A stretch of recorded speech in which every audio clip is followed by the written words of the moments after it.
Hello, everyone. Welcome to the Captain Logan Show. It's me, Captain Logan, and joining me as always is my son, my chat moderator and co-host, Jason. What? Really? We got a little news roundup to do tonight. We're going to hit just 4 topics right at the top of the show, or I should say after we do a Patreon question. Already got quite a few Patreon questions for this month. Thanks a lot to the patrons for those, and so we'll answer at least one, if not more, in the second half. And as always, if you would like to get questions in ahead of time, either because you can't make it to the show or you don't want to leave a super chat, but you want to make sure that you get a question in, patreon.com/geekvolution, just the $2 tier lets you do that. And give me a second, I gotta move this microphone so that your head's not blocked. Sorry. Jason. I thought we were fine. And as always, if you want to make sure that your question or topic is discussed on air while you're actually here watching the show, you'll leave a super chat in any dollar amount that guarantees that we'll talk about your topic. And if it's not related to the topic at hand in the first hour, don't worry, we'll make sure and tackle it in the second hour. We'll do lots of Q&A if there is some in that second hour. We're going to go 2 hours tonight, as we typically do. And also, we've got After Dark tonight. Brandon's coming over, and Austin and I are going to hang out with Brandon and talk about things we wouldn't usually bring up on the channel. No idea what we're covering tonight. It'll be a lot of fun. It's been a couple months since we've done one of those. So, once again, patreon.com/geekvolution, $2 tier is how you get access to that. And last Patreon plug, I'm starting to get back to Discord chats more often. I just did one last month. I'm going to do one here in a couple of weeks, and I'm doing those with the Superhero Rewind producers, and you can get access to that at the $10 tier, and there's a couple of extra perks there for that as well, and you can chat with me and a whole group of us. We have a lot of fun for an hour or two ostensibly every month. It had been a while since I did one. I'm going to try to get back to monthly on those. Thanks for everybody's patience with that, and trying to get back to that regularly. So, tonight we got to talk about some breaking news, Jason. Tonight's the night. That just, how you doing, man? Everything good? Excellent.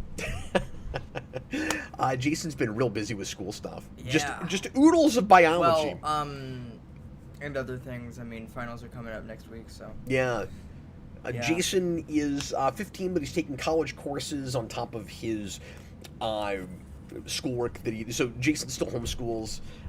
He is in high school, so he's supplementing that with college courses. Yes. And he has been doing a lot of biology, but he's got finals for acting and other stuff coming up. Yeah. So, yeah. Anyway, Scarlett Johansson is apparently going to be in the Batman 2. We'll speculate about, or at least she's in negotiations, so that's likely to happen. If it's already being reported on, even though we don't know who it is yet, like a Variety has an article on that. Chances are that will go through, I would imagine. So we're going to speculate a little bit on who she might be playing, or at least what sort of character she might be playing. Like I said, I'll be real surprised if that doesn't end up happening. We'll talk about the likelihood of, and I haven't discussed this at all, and I haven't really been keeping up real hard on this, but we'll talk a little bit about the likelihood of the Warner Brothers buyout, particularly by Paramount, who seems to be kind of the top bidder right now. There are other companies vying for that, but that seems plausible at this point. So this kind of scary consolidation with these giant corporations buying each other up. I feel like, Jason, in the next 10 years, Hollywood is not going to look anything like it does right now. And you could argue it looks a lot different now than it did even 10 years ago, but I think it's going to be, even more unrecognizable. And we're going to talk about what that could mean for DC and for other properties. Another breaking article about the possibility that James Gunn could be out if that happens. And that could, and so we'll talk about whether we buy into the idea that that could totally wreck his plans for DC moving forward. We'll talk about the announced Ninja Turtles movie and the unannounced Ninja Turtles movie, and we'll also talk about the announced reboot for Star Trek. So let's go ahead and get to our Patreon question, and then we'll hit all 4 of those news items, and we'll read Teddy's super chat when we get into the Scarlett Johansson news. Go ahead, sir. All right, this is a question from Slipmaker. On the YouTube year-ender rewind thing, you were my most watched channel. Aw. My own channel was my second most watched, so don't get too excited. You're in poor company. I'm sorry, who was this again? Slipmaker. Slipmaker, for the record, I do the same thing you do. I will go back and look at my own content for various reasons. You can call me conceited and full of myself, but I do like to listen to myself back and see how good of a job I feel like I'm doing. Slipmaker makes excellent content. He's got at this point, quite a bit of a bigger following than we do, and it's really nice of him to continue watching us. Slipmaker is the one commenter that has a chat mark by his name that I see all the time. He's one of these chat mark guys. Yeah. And anyway, he's followed us for a really long time, and I really appreciate him. Thanks a lot, man. I don't know. Dan's News might have a chat mark. Yeah. I think he probably does, but I haven't seen Dan in a little while. In fact, I need to reach out to him. We haven't talked in probably a year, maybe. I miss him, and he used to do content with me regularly. But Slipmaker says, as the year comes to an end, I was curious what you think your most consumed music/movies/TV shows might be for 2025. Oh, sure. Yeah, we can get into that. Yeah, so it was really funny. Everyone's comparing their Spotify Wrapped and everything since we're coming to December, and yeah, it's funny. I just don't keep up with that stuff. Yeah. So I don't have a record of what exactly I've been consuming. And to be fair, a lot of what I do is just for the channel. I don't have a lot of extra time, or I don't find myself watching a lot of extra TV and movies. And so it's kind of a lot of stuff for review. So you guys will know a lot of what I've been looking at. I think I'm pretty sure what movie you've watched the most times this year. Well, everybody would know that. I'm pretty sure. Yeah, that's going to be 89, obviously. But as far as like newer things, yeah, and maybe he's not even really talking about it. He just means in general, like what stuff have you been consuming? Well, let me start with, I guess, music. Because of course you and I listen to They Might Be Giants all the time. But as far as what I tend to put on in the background, this last year, more than anything, it's been kind of covers of video game music. I've really been in that place lately, and I've been listening to a lot more jazz recently. Oh, me too. And I've been going back just the last couple of months to a lot more like late 90s, early 2000s hard rock and that kind of stuff, which is a major genre for me, but which I hadn't really touched all that much in a long time. And then I've got my albums that I just have on rotation a lot. Yeah. There's a couple Seal albums I listen to quite a bit in the background. Oh, you know what, though? The big one! You know what I'm going to say? I think I know what you're going to say. I got on this ridiculous Dave Matthews kick this year. Yeah. And there is an album that I put on constantly that drives Jason crazy. Well, just because... So, what is it? Under the Table Dreaming? It's Under the Table Dreaming. That's what it's called. The 94 album. Yeah. That album part of the reason I keep playing it is I just love the drum riff with the opening of it. Yeah, it's great. Yeah, it's... I don't even know the words. And then TV-wise, like I said, not watching a lot of brand new stuff, but I did earlier in the year check out... What was that Sterling K. Brown show, Jason, that I showed the pilot for? The one... Well, I can't say it. You don't want to give away the ending of that because you want people to see it. Yeah, the president who's Cyclops in the X-Men movies. Yeah. Why? Paradise. Paradise. Thank you. Just all of a sudden I could think. Oh yes, of course, because that song's really important in that first episode. Another Day in Paradise. Yeah. But anyway, that's a show I was kind of obsessed with when it came out. Binged real hard, and then beyond that, it's not been a big TV year for me. Like I was binging through some X-Files. Yeah. Earlier in the year. And I was watching, I don't know, I've been trying to get my brain back into Star Trek lately. Mm-hmm. I forget what else. So I think, as far as me goes... Yeah. Go ahead. My most consumed franchises were the Karate Kid franchise / Cobra Kai, and because season 6 came out this year. Hey, RJ Godzilla, you like what you like, man, and I'll like what I like. How's that? And Death Note. Oh, yes. Yeah. Because you went down a rabbit hole and you watched every iteration nearly. Right. So... That's true. That one was a big one. As far as music goes, I have my recap. I have my top 5 artists from this year. So I'll go down that. So, number 5, Apples in Stereo. Somehow that cracked top 5. That crap? And number That's a 4, good band. Elf Power. Somehow even over Apples in Stereo. That's funny. And then number 3, XTC. And then number 2, Ween. And number 1, TMNT. Why is my top 5 only bands no one's heard of? Yeah. Like, what the heck? But yeah, for the most part, yeah. Anyway. And my most streamed album was Hamilton, somehow. I don't even know. And then movie-wise, I mean, it's mostly just been stuff I've talked about for the channel, I guess. Yeah. Yeah, I don't keep track of a letterboxd real hard. So I wish I could go in and, read down everything I've looked at this year, because there's probably just stuff I'm not thinking about. We've had some movie nights with the family, but mostly stuff that I've seen before, just showing the kids. Like, we watched Jaws a couple weeks ago. That was awesome. That you hadn't seen before, I don't think. Nope. The twins got real into E.T. this year. They'd never seen that, and they fell in love with it, and they've watched it like 4 times. Oh, and I showed the girls and Mikey Home Alone yesterday, and they sat through the whole thing. And, I mean, Mikey had seen it before, but the twins loved that. That's awesome. And they were laughing, of course, at all of the wacky hijinks in the third act. Now they should watch the same movie. And then the same movie again. Yeah, exactly. The same movie, but in New York, and then the same movie, but with the government. Yeah, that's true. People are laughing at you because you're really into Hamilton. Yeah.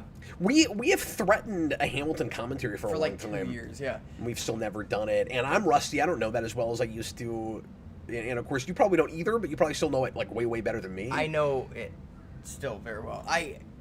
And also keep in mind, I was actually very surprised that was my number 1, because I think it's just because it's long, so you get more hours out of it, because it's like 2 hours. So I don't know. That makes sense. But I was listening to that more earlier in the year, so I haven't touched it in a few months. RJ Godzilla, I prefer the second Home Alone. Well, look, man, you like what you like, and I like what I like, okay? I'm just messing with you. Anyway, Jason, let's get into this breaking news. So, the Batman Part 2 finally getting closer to filming. They're getting this thing together. And I keep saying, if it comes out the weekend it's supposed to, it's going to be pretty surreal that Man of Tomorrow comes out before it. Yeah. When the first movie was now, 4 years ago? Yeah. It's going to be absolutely wild. And it will be even crazier if this buyout happens and then they boot James Gunn and then something else ends up happening with DC. Yeah, what the heck? And I certainly don't want that to happen. No. And some people might be happy about that prospect. I'm getting ahead of myself, that don't care for James Gunn.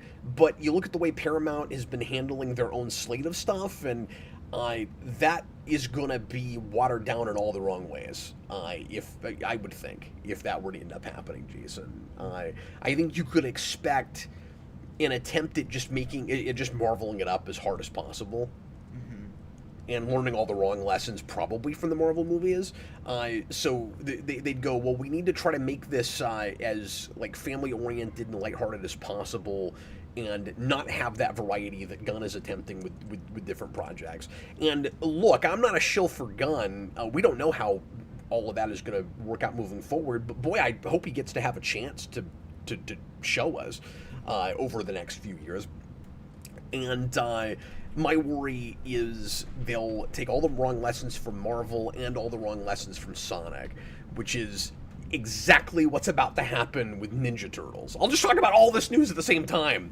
But like the It's too much. The creators of Sonic are supposed to reboot Ninja Turtles now in another hybrid live-action movie. They have axed the Last Ronin movie in favor of this, so that's not going to happen anymore. So you can expect something very Sonic-esque now with Ninja Turtles.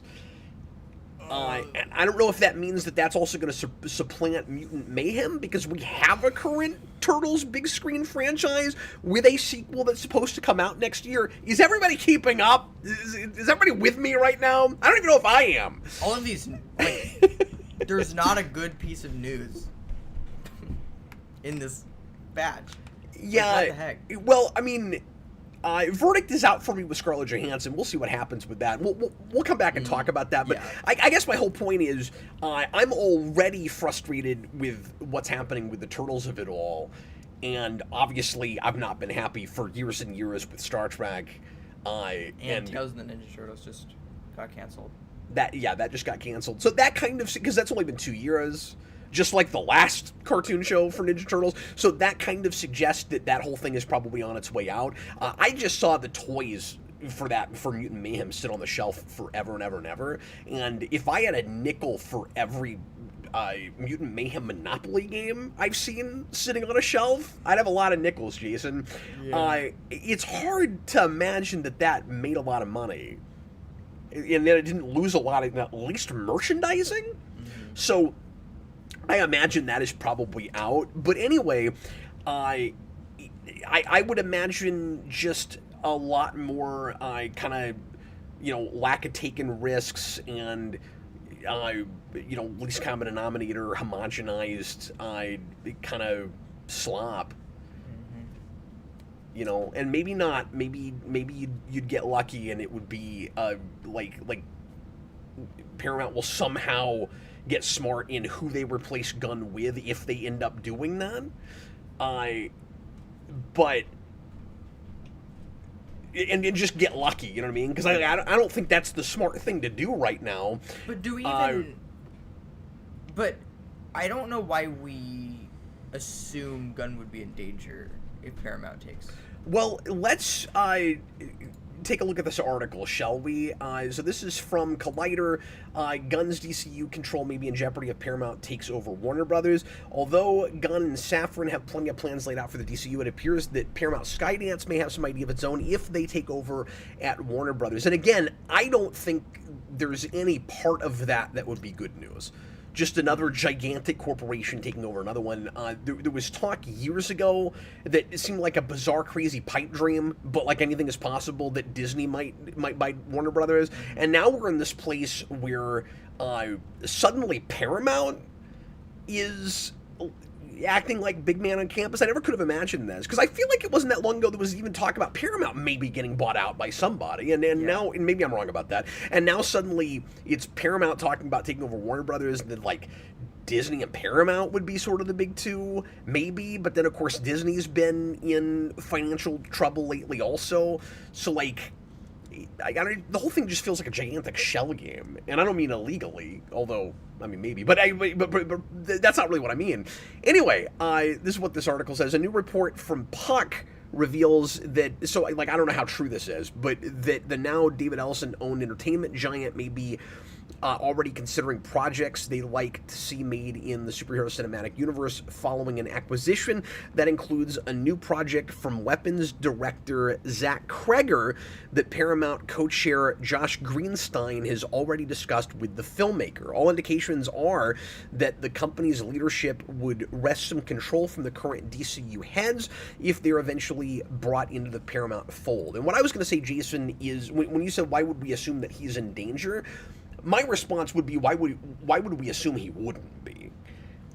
Because every time somebody takes over something that's, with a big corporate takeover like this, that's mildly successful, they've got their own ideas about what to do with that thing, and their own sense of how to steer the ship and what the direction is going to be. And we also like to reset deck chairs hard when this kind of thing happens. It's very popular. You see this a lot when a new owner or a new manager will come into a business, let's say a restaurant or a retail establishment, and fire everybody. And start over. Because regardless of what the success has been before, now we're creating a new culture. And we're worried that if we keep people around, they're going to compare us to the previous bosses. They're going to want us to do things like we're done before, and we're not going to be able to control the dynamics.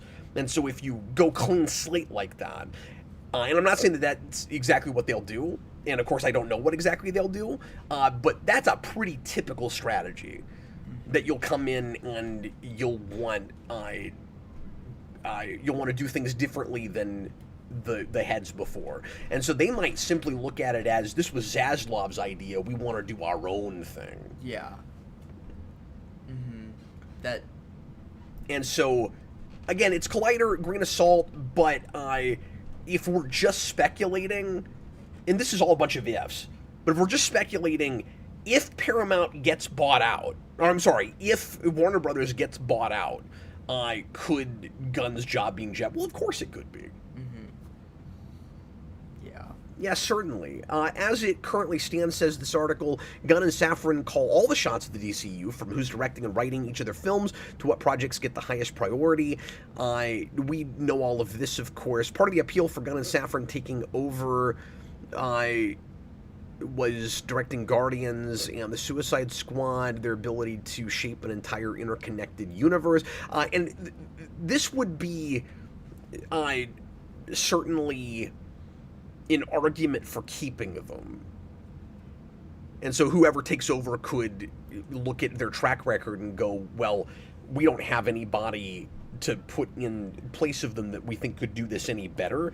And I feel like there could be that worry that, this is the other side of it, there could be that worry that if we replace them, it would rock the boat too hard for the viewers, where like now we're starting over yet again, where we just had a big shakeup where we rebooted an entire shared universe and we replaced it with another shared universe.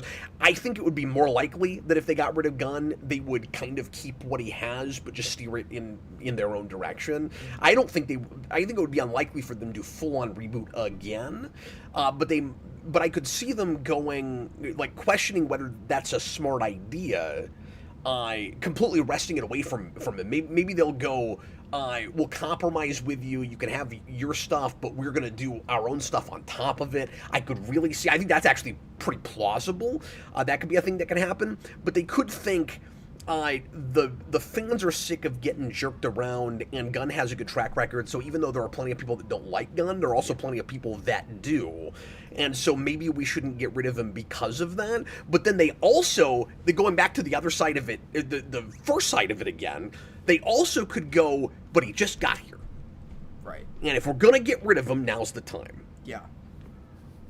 So anything is possible at this point. Yeah. We'll see what happens. We jumped ahead of ourselves. I wasn't going to go to that straight away, but let's go back to the Scarlett Johansson thing. I think we can be pretty sure that at least the Batman 2 is going to move forward. I doubt that even if they get bought out, they'll just scrap that mid-production. Yeah. Especially because that was popular in the first place, and it would be pretty easy for them to go, you got 2 movies and a TV show, it was a good run, but now Matt Reeves, we'll see you later, we're going to do our own thing. Or if they're smart, even if they do replace Gunn, they go, let's just keep letting Reeves do his own thing, and then we can have a lighter Batman like has been talked about. We'll see what happens. But anyway, so Scarlett Johansson in talks for the Batman 2. I saw a rumor earlier today, and then it was confirmed very shortly after that she is apparently in official talks to play somebody. This says Zoe Kravitz's Catwoman is not expected to return for the film, according to sources with knowledge of the production, which suggests that there's, of course, room for a love interest. And my first thought was whoever she's playing, it's probably a love interest for Pattinson. And obviously a lot of people are speculating about potential villains it could be. It's going to be one of those two things.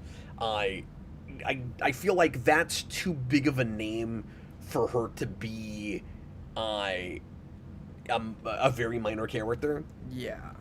So, like, she's going to be in the top 3 or 5 billing. Yeah. I would assume. I think she's either taking Catwoman's place as the chick that Bruce is interested in, or she's going to be a villain that we don't know about yet. And some people were speculating in our comments, maybe Poison Ivy. Yes. I guess I could kind of see that. My money is on some kind of love interest. Whether it's some people said Vicky Vale. I could maybe kind of see that. I was thinking like a Silver St. Cloud. Yeah, and someone, I think Robert said that. And, I saw a lot of people talking about... Or they can do the Rachel thing and just somebody totally made up. Yeah, true. I also saw a lot of people say Phantasm. So, for whatever reason, I don't know... Kind of a side tangent for a minute. Oh, yeah. I don't know why this always happens, but because this was just rumored and confirmed today, just a few hours ago. There's always that wild theory that the internet in mass seems to glob onto and just becomes the prevailing idea. Yeah. I don't know how it happens. It's almost like news will trend and then goofy-ass theories will trend. Yeah. You know, and then then it's usually wrong. We get this it's almost always wrong. It's like we'll get this consensus of this like I don't know what I'm trying to say. This consensus of this pipe dream idea. Like, we want it to be this, so it's this. Yeah. Right? Yeah. Now, I don't know why anybody would want that, necessarily, but it's like the fact that somebody thought of it, but oh my god, that's great, it should be Phantasm, and then that turns into, it is Phantasm. Because, I mean, we live in a world where people are not as interested in what is what they want, and they'll conflate those things. Like, that is just the world we live in. So, I sometimes see why this happens, where it's like, people want it so bad that they're trying to, like, imagine it into existence. And just assume because they think it's such a great idea. Let me tell you why Phantasm is not a great idea. Because unless we do a big time skip, and we're pretty sure we're not doing a big time skip, this Bruce Wayne has not had the background to have a Phantasm. Like, this is when...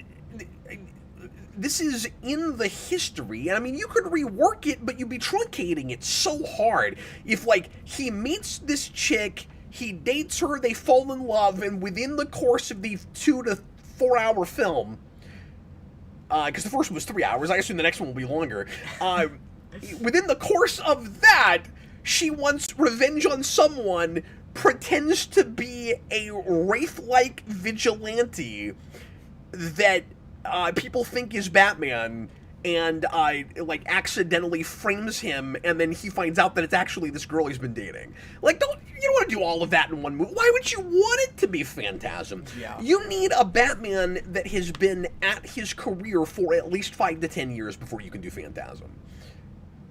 Before you can do it anything like the way it was done originally. Now, I see why people thought it. I don't really get it with Scarlett Johansson. It was like, it's almost like they went, look, a girl. Yeah. I hope it's Phantasm. Like, I don't know what it is about just that casting that immediately screams that character. Especially since like Andrea Beaumont. It doesn't for me at all. No, me neither. And what's weird is, Scarlett Johansson's crazy, because that is an actress that does not seem to age. Yeah. Like, I think everybody kind of forgets about how old she is. And I don't mean that she's, like... Is she even 40 yet? Yeah. But, I mean, she was, first playing Black Widow in Iron Man 2 in, 2010? Mm-hmm. And, all I'm saying is, she would be the right age for an Andrea Beaumont.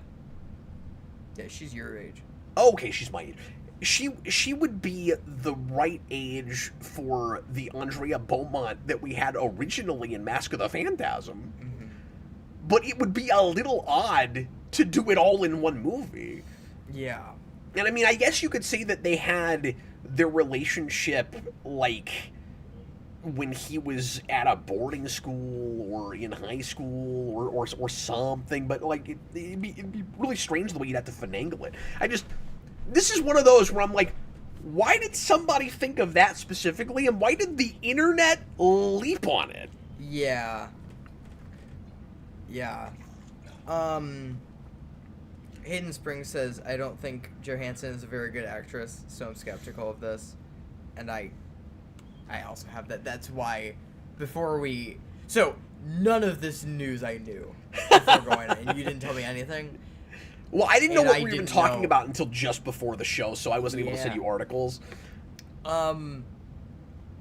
So, my immediate reaction to seeing that... I was kind of waiting to see if anything major came up today before I decided, but I should have sent you the stuff about Turtles and all of that, but even some of the Paramount stuff I didn't know until, like, minutes before we started the show tonight. Mm-hmm. So, if I'm a little scatterbrained, I'm taking in some of this as we're going. Yeah. I don't love Scarlett Johansson. Yeah. I didn't see the Jurassic World movie. I didn't know how she's fine in that. I mean, Scarlett Johansson is fine in a lot of things. Yeah. I think she is quite good in Winter Soldier. I think that's the one place where Black Widow really comes alive and where I get her. Mm-hmm. I'm not horribly concerned about the casting. I raised an eyebrow, certainly. I wasn't expecting that. And she's been doing a lot of these kind of, for lack of a better way to put it, like vapid, really commercial projects lately. Yeah. But Matt Reeves makes me not too concerned. Yeah. Not just because I trust the man's judgment, because I trust the man's directing. I mean, she has won one, if not two Oscars. I think under the right tutelage, the woman's got chops.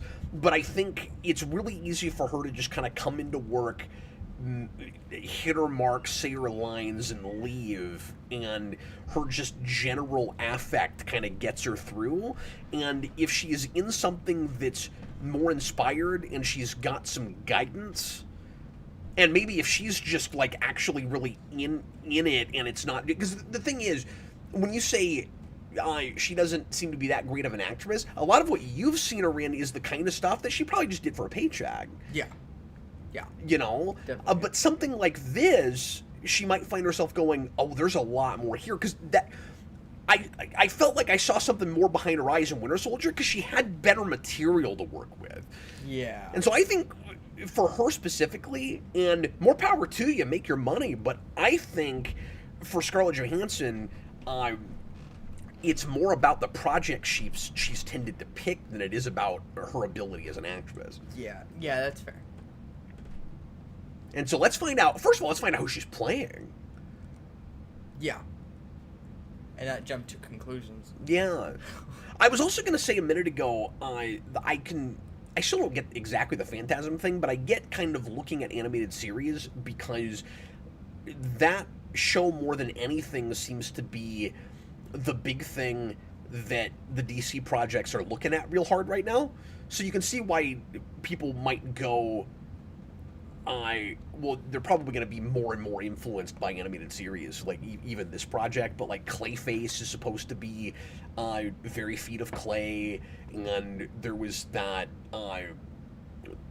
there was that Henchman project that's supposed to be based on or at least partly based on the man who killed Batman from that show. So I mean, it seems like we're going to get some direct adaptation of animated series stuff.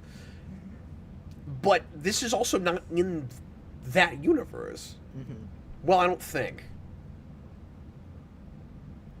Because Clayface, we're all assuming is DCAU, or DCU, and not the Batman 2. And I think they have finally confirmed for sure that they are separate things. Yeah, I think they confirmed that, yeah.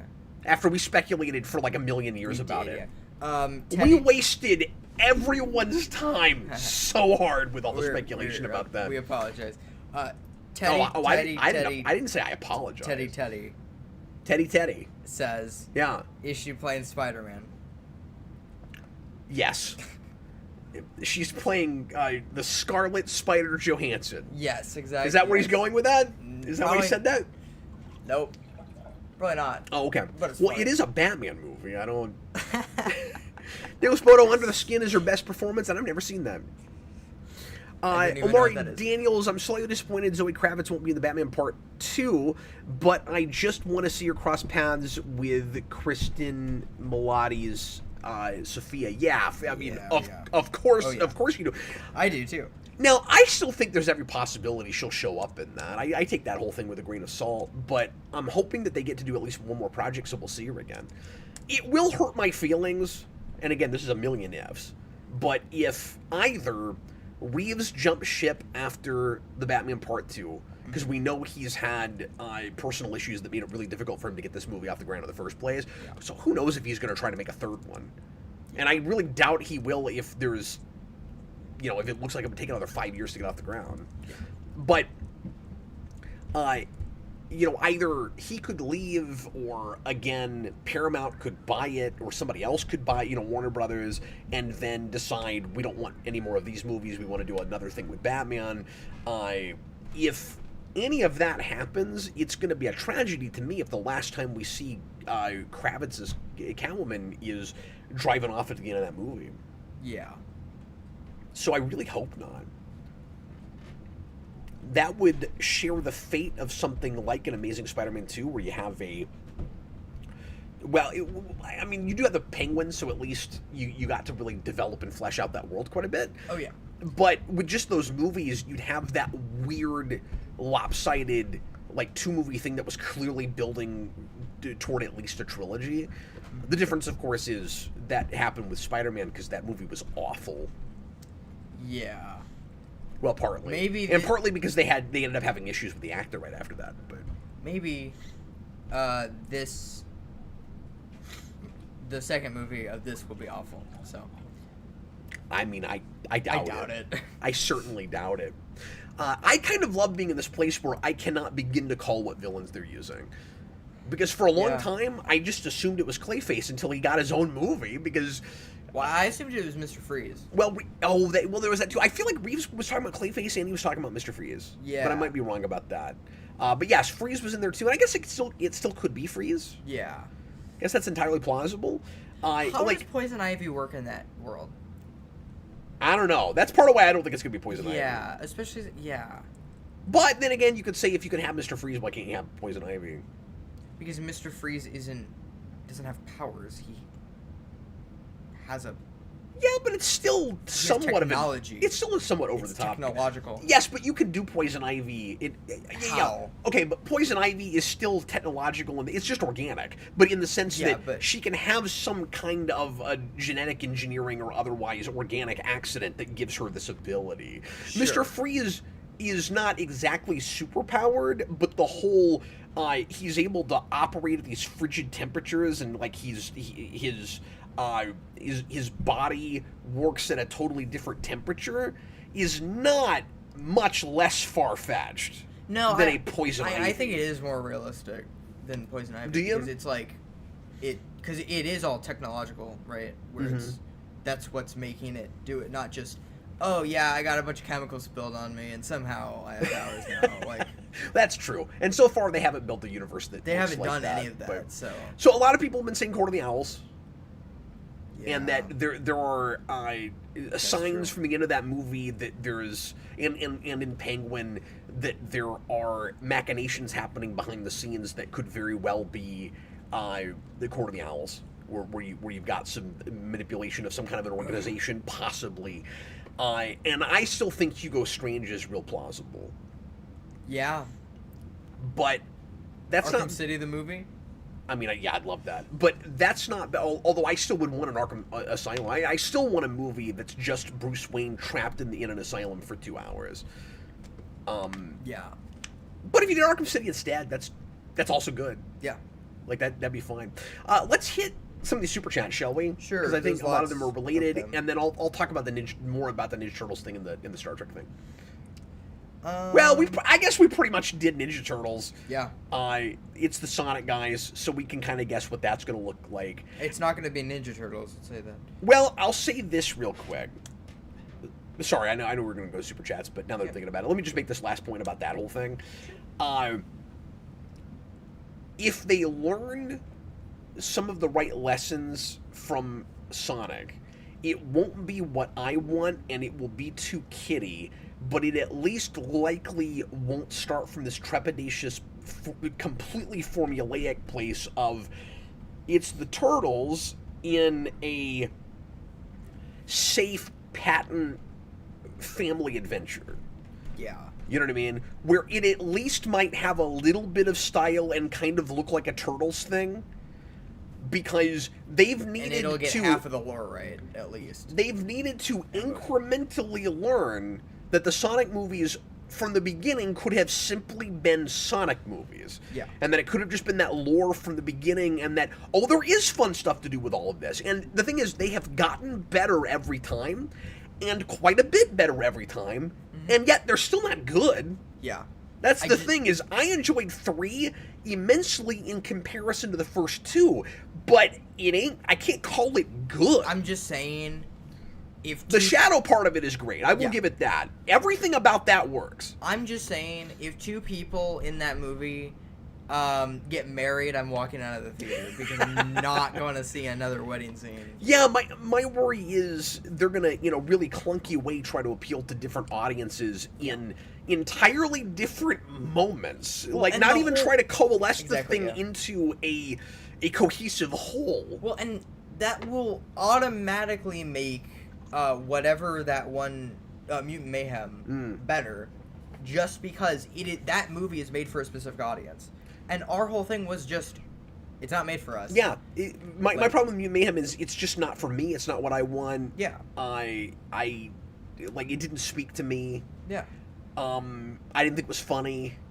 Yeah. But I didn't really hate its Splinter. That part of it did feel kind of mean-spirited to me.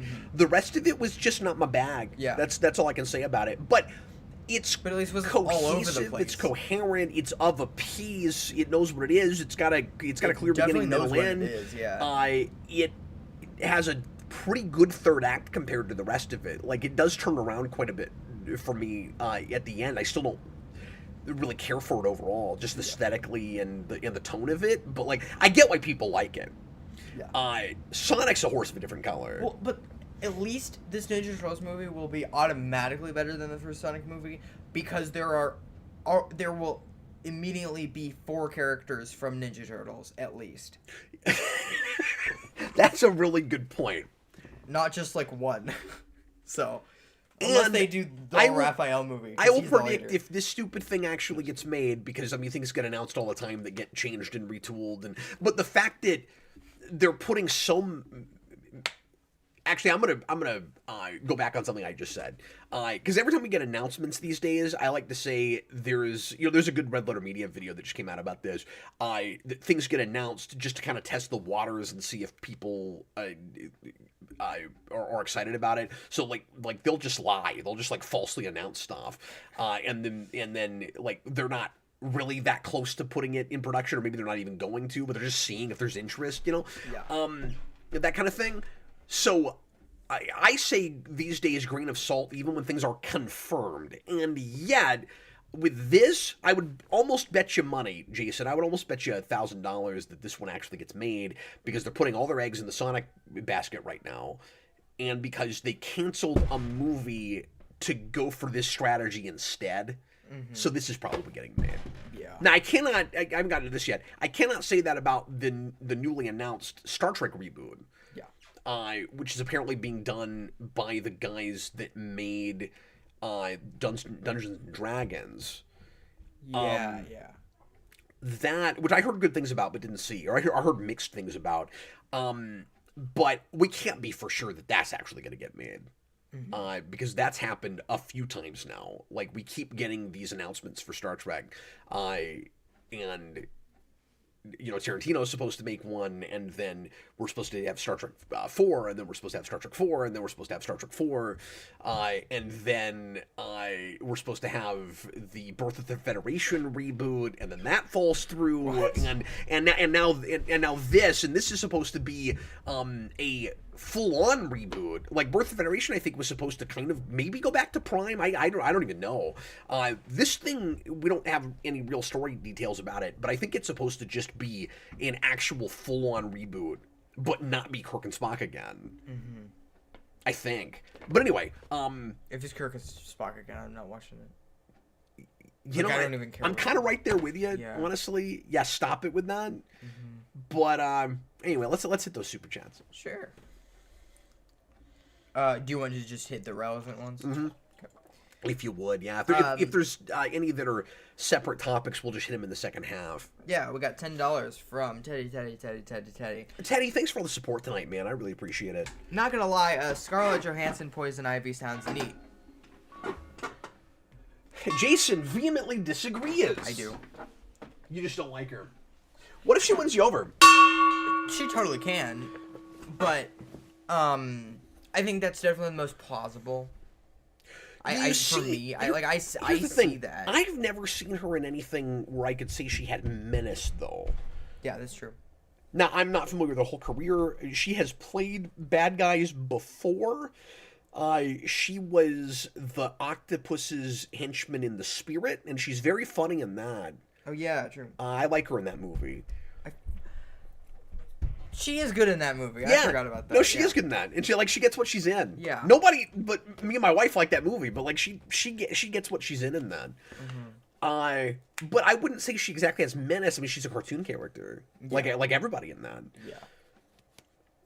So yeah, let me ask you this: do you see her more as a potential love interest or a villain? Like, could you imagine her having any chemistry with Pattinson?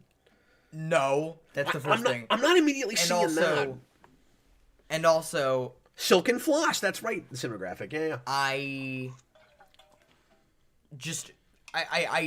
could see her... Oh, Senior Sticks likes The Spirit. Well, we got one. I could see her as Poison Ivy. Not saying she would maybe in the role, but like she looks like she could be a Poison Ivy, I feel like. Yeah, so you're just saying build, you could kind of see it. Yeah. Yeah, I mean, fair enough. I'm sorry. I just got a random message from you're right. person. I don't know. In spring, she's replacing Pattinson as Batman. Okay, yeah. That's the thing. I just feel like that would have been part of this announcement. Scarlett Johansson in talks to be Batman. To be Batman, yes. Yes. What else do you see that's relevant, Jason? We have... I'm sorry. My camera has wigged out on us. Hold on. Wiggy. This happened last week a couple of times. Did it really? But it seemed fine. I thought I fixed it. Anyway, go ahead. It all week it's been fine. Okay, $10 again from Teddy. They better not cancel it. This Batman deserves a trilogy, in my opinion. I mean, I agree. I think it deserves more than that. We're once again... We need another... In a place where we're developing this really intricate, interesting, dark world, and I'm worried we're not going to get to see enough of it. But at least we got that TV show. I'm just hoping that we get one more show. Mm-hmm. And I kind of don't think it's going to happen. But I really wanted that Arkham thing. Just to flesh out that side of it. It's like we get the street-level organized crime show, and then we get the Psychotics in the Asylum show. Yeah. And I really like the idea of separating those two worlds of the criminals in Gotham. Here are the calculated, relatively sane ones, and here are the lunatics. And then are there places where those two worlds mix and match? And of course, that's kind of what Sophia was all about. Mm-hmm. I love that show. And then I gotta watch it again. And then it turned out that the Arkham show apparently was never supposed to be set in that universe. What? Yeah, I know. I've always been confused about that whole thing. Okay, weird. And then it got canceled anyway. Yeah. Well. Okay, okay, this is semi-relevant. Teddy, she's not playing Ace the Bat Hound. Yeah.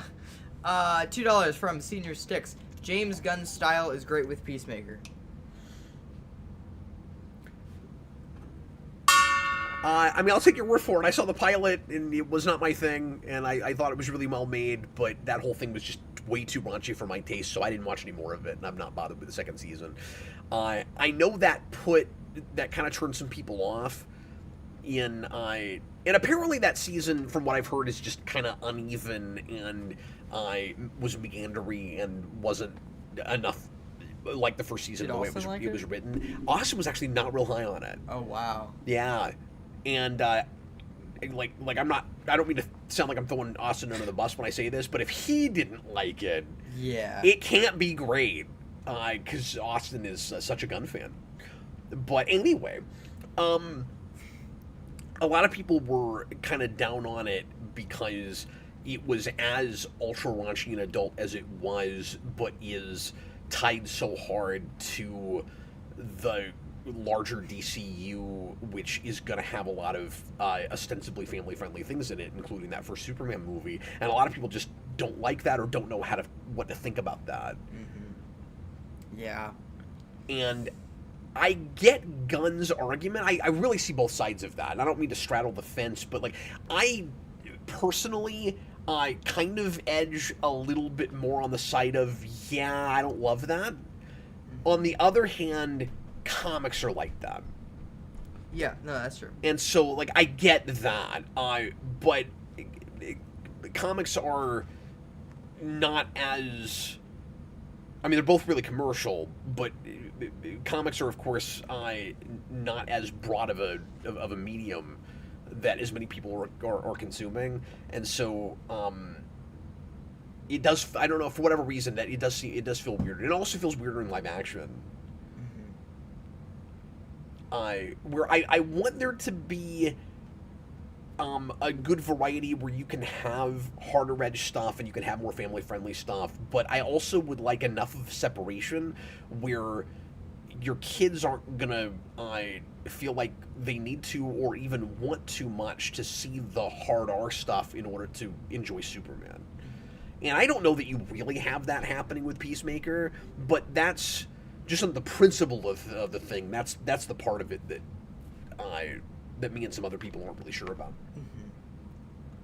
Yeah, I guess, but I see the other side of it also, where you have some of this or a lot of the same characters and teams and places and settings and things in both really family friendly comics and also really hard edge stuff that are all set in the same continuity. DC does it, Marvel does it, maybe to a lesser degree. I don't know how much Marvel really does it. Well, Daredevil. I mean, Daredevil gets, Daredevil, Punisher. Yeah, I guess the Netflix stuff. Yeah. No, I'm talking in comics. Yeah. Okay. I'm talking in comics. Okay. Yes, the movie side wasn't doing it as much, but you're right. Like with Netflix, they do, but again, you have that separation, and that's why I don't think people were really complaining about it, because it was hard to tell just how canonical the Netflix stuff was anyway. Where the Netflix stuff will talk about the movie side, but the movie side's not talking about the Netflix side. Now I think it's actually weirder because they talk to each other more, and we are letting things get that hard R, or at least somewhat hard R, on Disney Plus. So we're gonna have now Marvel is actually gonna be a culprit for this, where you're gonna have Punisher in the next Spider-Man movie. Yeah, I feel like that's weirder. And honestly, I think going from but even like Wolverine and Punisher and Deadpool. Yeah, I think going from yeah, that's true. I think going from Green Lantern and Superman to Green Lantern and Peacemaker is not as weird as Punisher from Daredevil going into Spider-Man. Like, I think that's weird. Because you're dumbing it down, like, to be in a PG-13 movie. I think that's... Well, I don't think dumbing it down is the right phrase, but you're... Maybe not, but you're softening it. Yeah, sure. So, yeah, no, you would have to. But also knowing those movies... Probably dumbing down that character too. Sorry. But I don't know that you're dumbing it down from... yeah, but the problem is, Born Again's not very good. Yeah. And so I kind of don't care. Or at least what I've seen of it. Like, I watched up to when he was introduced, and he shows up and has this horribly written speech, and I'm like, I don't care. And I never finished it, and I don't know that I'm going to. I can't take it seriously, me personally. And again, that's nothing against people that enjoyed it or that are having no trouble seeing all of it as, of the same piece.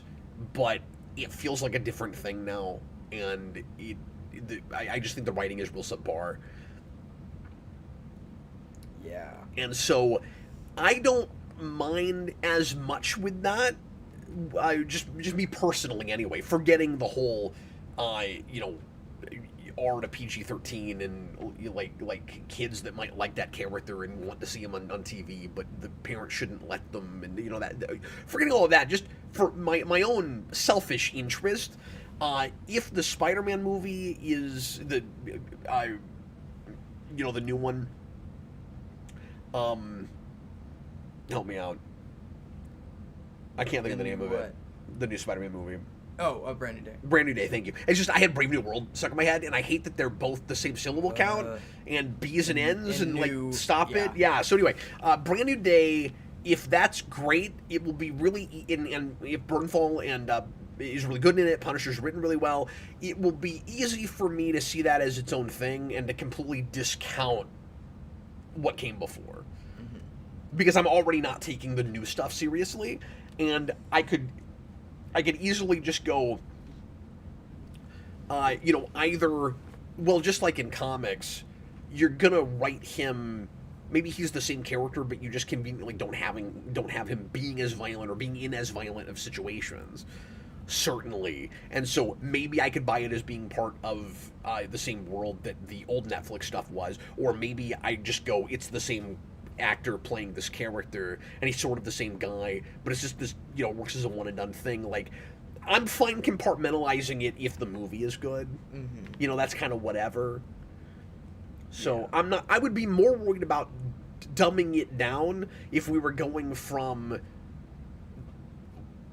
all the way back to his appearances in season 2 Daredevil to a Spider-Man movie. Yeah. That I would have been worried about. Sure. Okay. Not so concerned about it now. Wouldn't have even been that concerned about it with his own TV show, although it was fine. Second season is a little dull. Honestly, I forgot he was in the Burnigan thing, so. The best argument for it, you hope the writing is up to par. Obviously, is decent, obviously. The best argument for it is Punisher starts as a Spider-Man character. So, I mean, if you're going to have,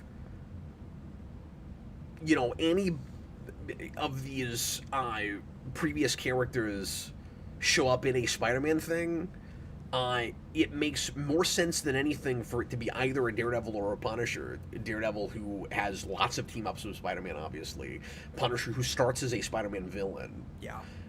Then some of the things that we've had already, but the fact that he's in that does really lend credence, and maybe somebody has real confirmation about this. I was never sure how true this was, but we've heard forever that one of the stipulations that Sony has with their contract with Disney, with Marvel, is that some MCU hero has to always team up with Spider-Man in every movie. And this is the 4th one, and it's happened every time so far. Was there one in Far From Home? Yeah, it was Nick Fury. Oh. And then it turned out to not actually be Nick Fury, but yeah. No, they've done it every time. Yeah. It's Iron Man, it's Nick Fury, it's Doctor Strange, and now it's Punisher. We've done it every single time. I'm sorry, I actually forgot he was in that movie. That movie's not very memorable. So. Yeah, and I don't love that movie, but. Yeah. Okay, we're at an hour. If there were more super chats or comments that you wanted to read about these topics, we can get to it in the second half. All right. Were there any more? Yes. Were there very many more? 3, I think. Okay. Well, Super chats in general. okay, let's hit that stuff when we come back. We're going to go on a 4-minute break. We'll see you guys in just a little bit. And thanks for the support tonight, guys. Thanks for watching. Appreciate you guys. And Jason's got a segment. We're going to do rants at the end, and we'll do lots of Q&A in the middle. So stick around. We're going to have a lot more fun in the second half, and we're happy to continue talking about all this stuff and more. Oh, yeah, and also the Hulk What about the Hulk? in Brandon Day. Oh, yes, he's in that too. I Which forgot means about that. Punisher Yeah, is probably a villain. yeah, or we do that, you know, they fight for a minute and then they help each other even if Spider-Man doesn't like his MO. Yeah. Anyway, we'll see you guys in just a little bit. I wanna take you for Oh, wait a a minute, that's ride. We have 23 seconds full. Man, we gotta take a 23-second break. Sorry about that, everybody. Here comes a break.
And now for the second half of this week's edition of the Captain Logan Show, we're going to go ahead and hit the remaining Super Chats. And, Jason, I think even regardless of whether they're connected, because I don't know how long your segment's going to be, let's just go ahead and hit the Super Chats. All right. And then we'll do your segment, and we'll see if there's any topics people want us to talk about.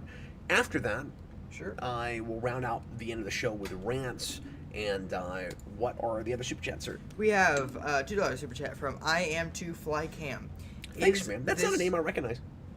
I recognize it, I think. Okay. It might be... I you know what, recognize though? it because I've said it funny before. Oh, have you? Yeah. You know what I think, though? I think it very well might be the first time that person's left a Super Chat. It didn't say that.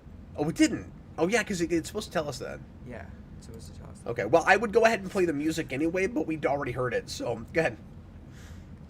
Yeah, no. Anyway, what does he have to say? He has to say, is this ScarJo Batman 2 news confirmed? It's true. It is... Sorry. That's better. It is confirmed, according to Variety, that she's in talks. So that means it's not confirmed that she's definitely in the movie, but that she's seriously considering it and they're seriously considering her. That's what we know. RJ Godzilla says, this just in, ScarJo will be playing the Batmobile in Spider-Man Brand New Day. Oh. It's kind of weird that she got cast as the Batmobile, and we assumed it was for the Batman 2, but no, psych, you know what? Anything's possible. It's in Brand New Day. Yeah. We're gonna have... And Sadie Sink will be playing,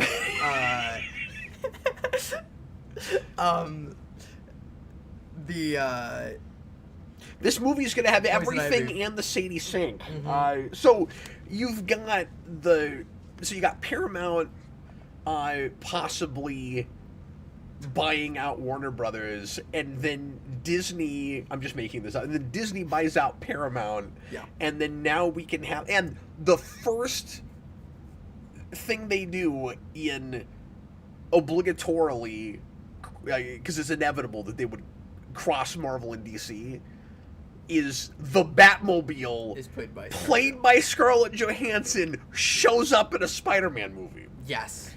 Naturally. You know what? It makes about as much sense as... Well, no, actually that makes less sense. I was going to say, it makes about as much sense as DC and Marvel finally do a crossover for the first time in decades, and it's Deadpool and Batman. But even that made more sense than the Batmobile. What are we talking about Teddy right says, this just in, ScarJo is playing Day in Spider-Man Brand New Day. Wow, she got a titular character in that film. Yeah, It's fantastic. Amazing. Dude, are you in the same place I am where, like, almost nothing surprises you anymore? Yeah. You know, you'll have that... What I have now... Because I think the last thing I was truly shocked by was Robert Downey Dr. Doom. Yeah. And I felt like I should have been like... Well, these days you get all these ridiculous announcements, like anything can happen. That one, to this day, I can't quite get my mind around. I remember you putting out your stream like half an hour after that was announced. Yeah, and we jumped right on it. You and John, and stare I- into the camera. You're like, what? Yeah, what is this? This is so bizarre. That was the best story of Give ever. me a second.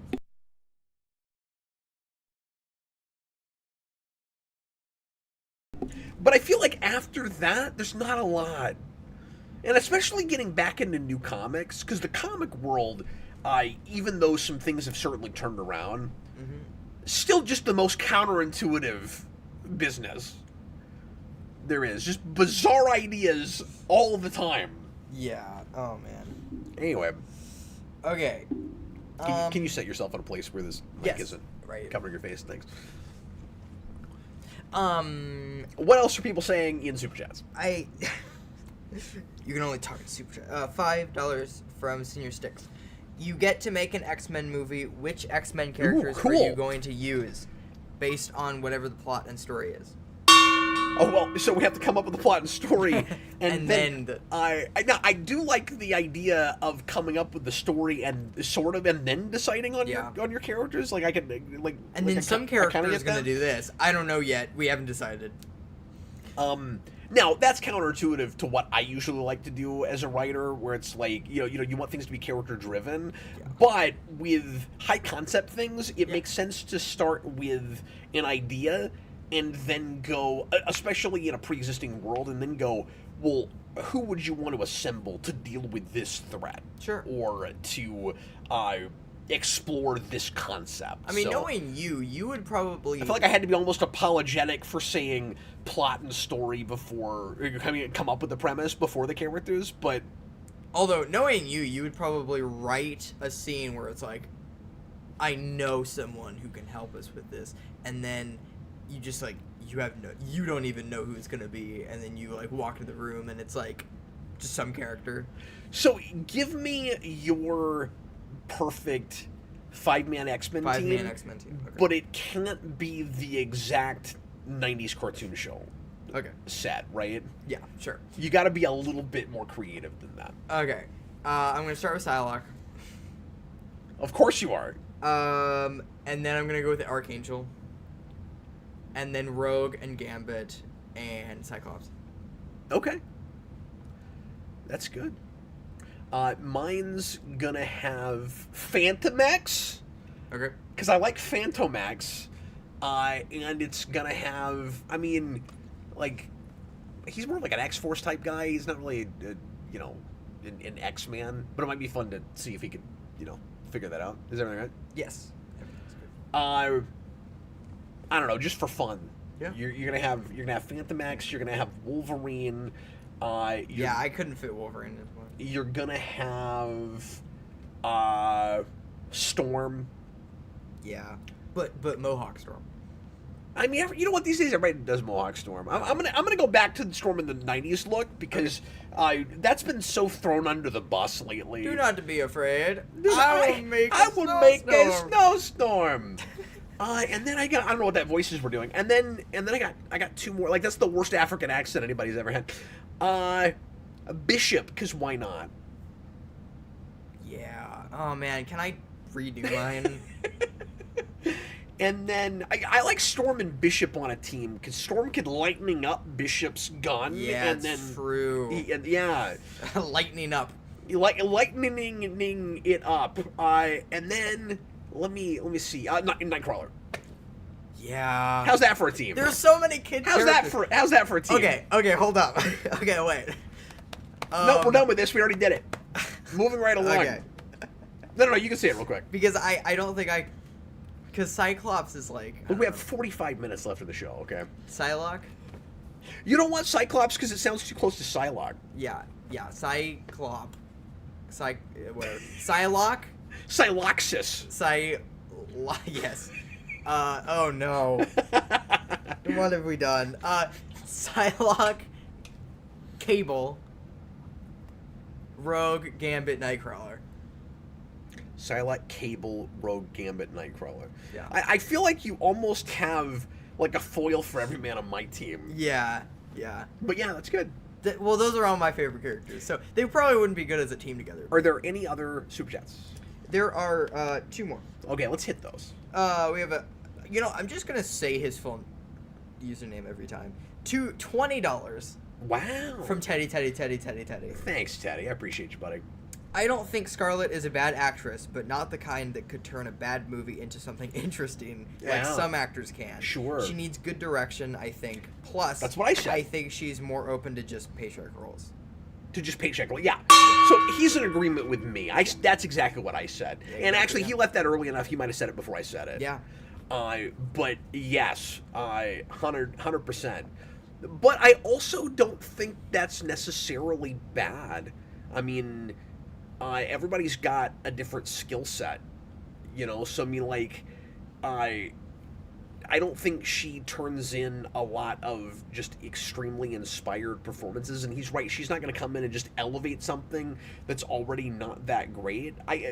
But I do think she could be, kind of perfect, if not just kind of serviceable, for particular roles. I just feel like, what am I trying to say? I just feel like Scarlett Johansson is a very safe bet in lots of ways.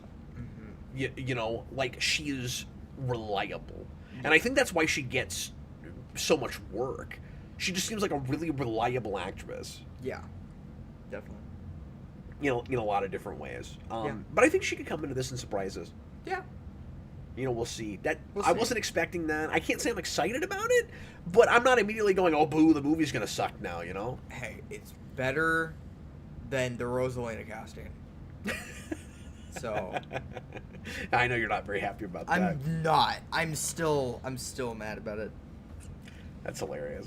All right, we have one more super chat. Yeah. And this is something that I actually meant to bring up and forgot about it. $5 from Hayden Spring. Have you guys talked about how Super Sentai is ending at all on the channel yet? No, we've not talked about that yet, and the confirmation of that came out while we were on vacation. Yeah. So I hadn't brought it up before because it was just rumored, and we didn't know for sure if that was happening. Yeah. But now it seems to be definite. So Sentai got a 50-year run. This is the 50th anniversary of Super Sentai, which, as most of you guys will be aware, is the big long-running tokusatsu that Power Rangers is based on, and that Power Rangers borrowed footage from for a very long time in order to make its own show. And Power Rangers got its final season 2 years ago. It finishes up with Cosmic Fury in 2023, followed in that same year by the Once and Always special, and that's the very last thing we've gotten from Power Rangers. And it's supposed to get rebooted. It's supposed to get a Disney Plus thing. I have no trust in that whatsoever, although I do think it's very interesting, and I don't know if ironic is the right word, that it's coming back to Disney. Yeah. That's so odd. But Very Sentai is apparently just finished completely. Yeah. Now, are they still making what's it called? The other big Sentai. Not Masked Rider, what is it? I can't think of the name of it. The Kamen Rider. Kamen Rider, thank you. Are they still making that? Because, they had a lot of better. crossovers and...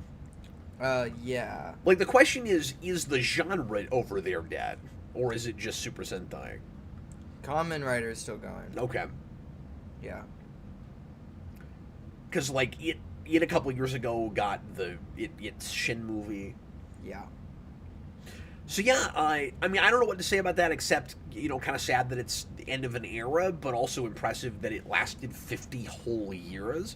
But it tells you that, and I think we can all feel it, that stuff is shifting in the culture. Mm-hmm.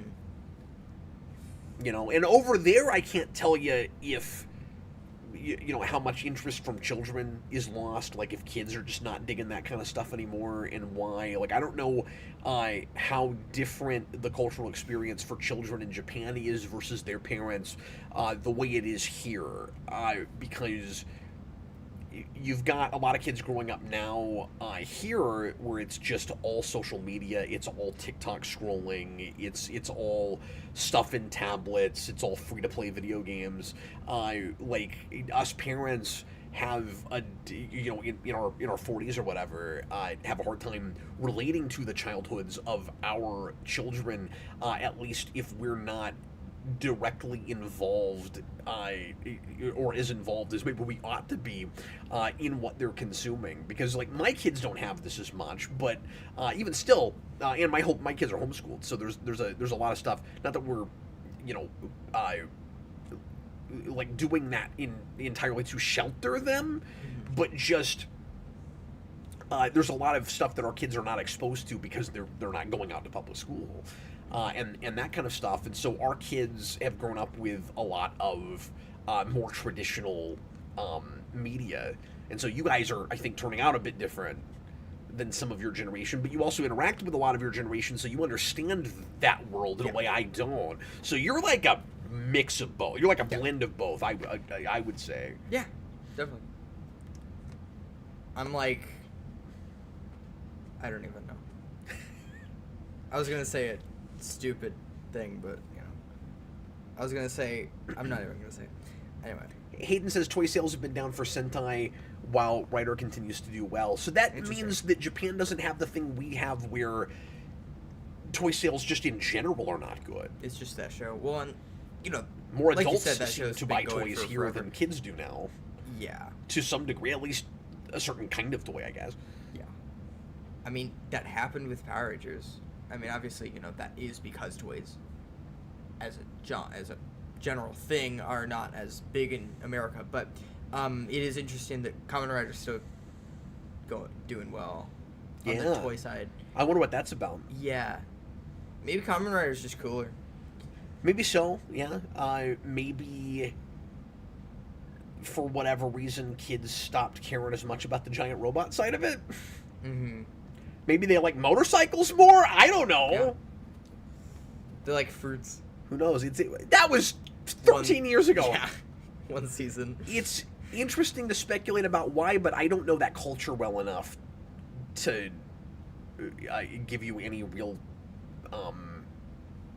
insight. We gotta go back to, we have to go back. We have to go back! We gotta go to Japan at some point. I know. I really want to. But if we do, I gotta be really careful and fully cover up because I don't like tattoos over there. Yep. See, that was just a thing I did not think about when I started tatting myself up. Yeah. You should have come before. Well, I didn't tat myself up. No. I don't know how to do that. But I went to a man and I handed him money, and in return, he scarred me for life. Anyway, let's get into your segment for Yes, today. my segment. What are you talking about today, Jason? Well, recently... And everybody stick around, okay? Because Jason's going to do another music segment that some of you guys aren't going to care about. These are always very interesting. But hang on with us for the next 10 or 15 minutes. This time, it's a band people care about. It's a band that somebody cares about. I don't know if these folks... Sure, but more people care about this band than They Might Be Giants. Than Ween. Yeah, and Ween, yeah. And Apples in Stereo. Yeah. Okay, go ahead. I bet no one here knows what Apples in Stereo is. But the signal in the sky. Stick around, everybody. We'll do more of your questions and then go to rants at the end. Go ahead, Jason. So I recently listened to the all of So I recently listened through all of Pink Floyd's... This is live, Jason. Yeah, I know. I'm gonna just start over and over and over again. So I recently... Jason goes, you can edit that out. So no, I can't! So I... Oh man, this is awesome. Thanksgiving break really messed me up. I don't know what happened. He goes 1 week without broadcasting, and he's completely forgotten how to put a sentence together. Yeah, okay. Why don't you broadcast it? So I recently listened through all of Pink Floyd's discography. Well done. All 15 albums. And I got into this band at 9 years old. I listened to Dark Side of the Moon for the first time and The Wall for the first time on a vacation to Arkansas with you. Years ago. We both listened to them for the first time. I don't think you had heard those albums either. How much credit can I take for your deep dive into classic rock? Because I feel like that trip had something to do with it. That trip did have. We listened to a lot of classic rock. Well, we went through as much of a top 100 records list as we could get through. Yeah. And I think we probably listened to 30 or 40 on that trip. We listened to quite a bit, yeah. Yeah. And this would have been when you were what? 9. Okay. Yeah. So, at least that's what No, that tracks. It was around 19, I think. Yeah, 2019.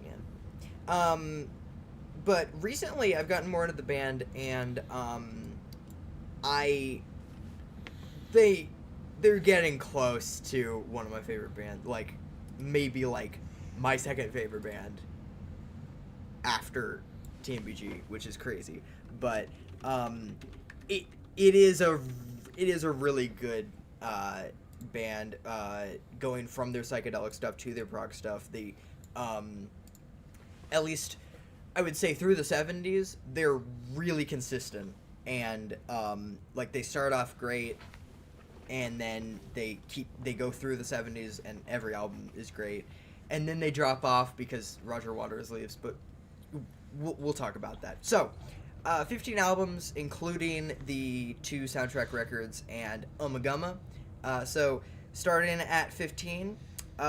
Is 1987's A Momentary Lapse of Reason. This is the first record after the second band leader Roger Waters leaves. That's an and appropriate title for a bad album. It is my least favorite Pink Floyd Is it record, rough? And it's not.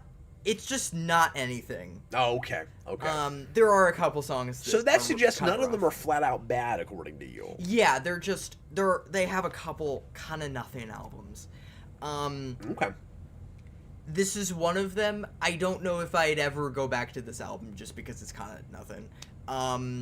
And I would say I also put my favorite song on each of these. So my favorite song from this is I believe this was the single from this album, "Learning to Fly." So that's like the song that people have heard from that album. Okay. And then at 14, I do have Ummagumma. So this is Never heard of that. 1969, and this is a very strange album. Basically, what happened is this is a double album where the first album is just live tracks, and then the rest of the album is 4 or 5 tracks, and each of the songs is written by a different member of the band. And that's kind of interesting. It's fun, but it's all over the place because you have like tracks that you've heard before and then new tracks, and the new tracks aren't great, and then there's a whole like 5 minutes of animal noises, and then the more tracks that don't make any sense, and then it's not like That's my problem with Pink Floyd in general, though, is that they'll in an album veer off into just like atmospheric, whatever. That's what I like. See, I don't like that. I'm Pink just Floyd. waiting around for like a song to start. Yeah, it's the experience. Like I'm okay with a little ambiance, but the problem is, I don't know. It feels a little pretentious with them. I've always felt like It can get very pretentious. Okay. Yeah. I agree with that. I think Cando Tor says Ummagumma's weird, man. Yeah, it is. I would say if you are trying to get into Pink Floyd, don't start with that. Just don't. And then at 13, I have Obscured by Clouds. This is their second soundtrack album for some French film I can't pronounce. And it is the album right before Dark Side of the Moon. And RJ Godzilla says Pink Floyd is his favorite band. Oh, that's awesome. I think they're my second favorite band. Obscured by Clouds has a lot of kind of like pre-Dark Side of the Moon stuff in it. Like you're getting right into that album, and there's a little bit of that. Like they're figuring out their sound that they're going to get into the 70s. And my favorite song from that is probably The Gold It's in the... ... Oh, all right. And then at 12, I have 2014's The Endless River. This is the last Pink Floyd record, and it's kind of weird because the entire time... So, it's very strange. So this is the first album in 20 years to come out after Oh, the he says band's it's not previous. his favorite, it's his mom's favorite. Oh. Okay. He misspoke initially. So with this album, and it was really funny because we found out for some reason that you randomly had this album favorited on Spotify for no reason, and I don't know. Okay. You didn't even know that this album existed. Okay, I don't know what happened. But I finally listened to it today, and it's fine. It's a lot of nothing. You're waiting the entire album for words, and there's none until the last track, and it's the most pretentious thing you've ever heard. Oh, good. Because it's just, oh yeah, our keyboardist died, like, so, and like that was. Are those the lyrics? No, the last line is like, oh no, our keyboardist died?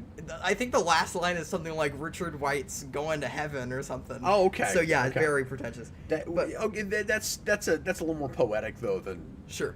Oh no, our keyboardist died. But I think it's interesting because it has a lot of I'm glad they didn't title the album that. It should have been called that. The entire thing is kind of a mix of both like the 70s Pink Floyd stuff and the post The Wall Pink Floyd stuff. Because it's got a little bit of Division Bell in there, but it's also got a little bit of Animals and a little bit of Wish You Were Here. And so it's kind of all over the place, but also it still sounds like Pink Floyd, I think. And then my favorite song from that is Skins, and that is just the drummer going insane for 2.5 minutes. Oh, and fun. it's awesome. And then at 11, I have The Final Cut, which is the first album after The Wall, and it's basically The Wall Part 2. And it's it's an inferior sequel. Yes, it is. Yes, it is. And it has a couple tracks that were supposed to be on that, and yeah. And it has a hilarious song that's the second to last track where he just starts... these background singers just start shouting the F word. And but not shouting, but like singing like super beautifully, like Oh, that's great. it's hilarious. And then the last track is my favorite, Two Suns in the Sunset, where it has a really good saxophone solo. Cool. I think I have a different rant. Ooh, you're gonna change your rant? Yeah. It's like, I'm gonna rant about saxophone solos, folks. Actually, that's part of it, yeah. Okay, and then at number 10... I'm gonna rant about inappropriate album titles like "Oh No, Our Keyboardist Has Died." And then at number 10, I have The Division Bell, which is, I think, the best post-The Wall album. That is 1994. Oh, And wow. that was their last album for the longest time. And it's actually pretty epic. Really? I actually quite like it. Crazy, I didn't know that. It's very... Like, I was not expecting anything after momentary, that late, 94. momentary lapse of reason. I was not expecting anything great after that, but it was actually pretty good. And my favorite... Like, arguably, Styx and Kansas have done all their best work by that point. Like, and Queen. well, yeah. That goes without saying, but yeah. But 90s Queen is the best. Oh, is it? Yeah, that's, I think I'm going crazy. Oh, yeah, I'm sorry. I thought that was a little earlier than that. Yeah, Okay. no, that's 92. No, I'm going slightly mad. going slightly mad, I'm yeah. going slightly mad. It It finally happened. I don't know the name of that record. And my favorite... I usually can come up with it, but... It finally happened. I made a Slightly music mad. video to that Oh, really? Wow. when I was in high school, yeah. And then, and my favorite song from Division Bell is Take It Back. And it's awesome because it has these, like... I'm pretty sure they're black singers in the background doing, like, gospel stuff. Like, Oh, the cool. and it's great. And there's actually quite a bit of that on that album. It's both not 90s at all and also very 90s at the same time. So Interesting. And then at 9 I have the first Pink Floyd record, The Piper at the Gates of Dawn, which is... And now we're getting into the TOS episode titles, folks. Yep. This is 67. This is the same year as Sgt. Pepper's, same year as Pet Sounds, and it's the most psychedelic thing you've ever heard. It's insane. Is there a correlation where the best Pink Floyd albums are also the most pretentiously titled? The best? Yeah. No. Oh, okay. No, they get less. Less so? Okay. So okay. as they go on, Okay. yeah. I honestly was expecting them to get longer and crazier. No. I mean, obviously not with The Wall and Sure. with but I mean, Dark Side of the Moon But is also- borderline TOS episode title. But also The Wall, the title doesn't seem pretentious. That is like the most pretentious album. Oh yeah. So The Piper at the Gates of Dawn. I mean, it's got great stuff. I get why people like This it. is back in the Syd Barrett era, and that guy took way too many drugs, but that's why he left. And then they made an album called Wish You Were Here, which is basically, our lead singer got too drugged up. So I don't know if I'm allowed to say that on I'm this glad show. they didn't call it that. I mean, it's what happened. I don't know. The best song on this album is Astronomy Domain. I don't know how to say that. I that's the first track on the album, and I think I was not expecting it at all because I wasn't expecting it to be kind of ahead of its time. where it does sound a bit ahead of its time. And then that album also has a weird song called The Gnome. And The Gnome? You need to listen to it because it's insane. And then at 8, I have A Saucer Full of Secrets. I've heard of this one. Yes, you have. This has your favorite Pink Floyd song. Oh, yes. This is... That's not my favorite Pink Floyd song. Well, you said it is. It's amazing, though. This is... It has a kazoo solo. This is 1968.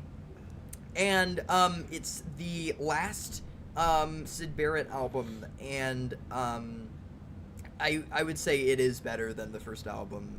It is the best of... Yeah.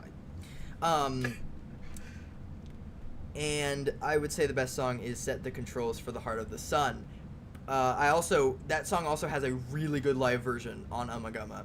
I'm just gonna keep saying it because it's hilarious. I just love that you keep finding ways to work it in. Yeah.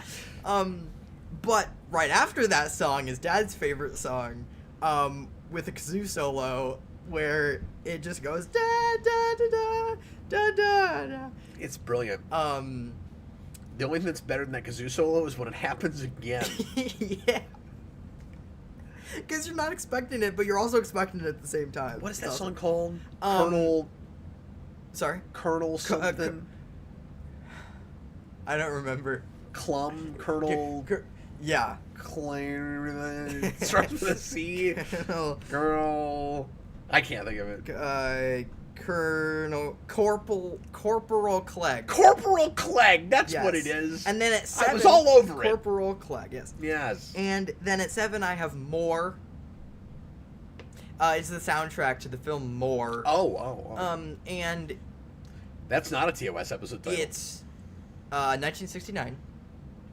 And it is... I was not expecting that. But that came out a year that TOS was still in the air. It is the first really good Pink Floyd album. Like, I was taken away because I was like, whoa. Wow. This is actually really good. And it has a song, the second track is like the most metal Pink Floyd album you've ever heard. Song you've ever heard. And it's 69. And it's, and that's the Nile song, and that's my favorite song on this. Okay. And, does it sound kind of ahead of its time? It does, yeah. And there are a couple tracks like that. And then there's actually a song that came up on a playlist that we were listening to from this album. Okay. Called More Blues. And then at 6, people are gonna get mad at me, I think, for this. But at 6, I have The Wall. It's not even in my top 5. Yeah.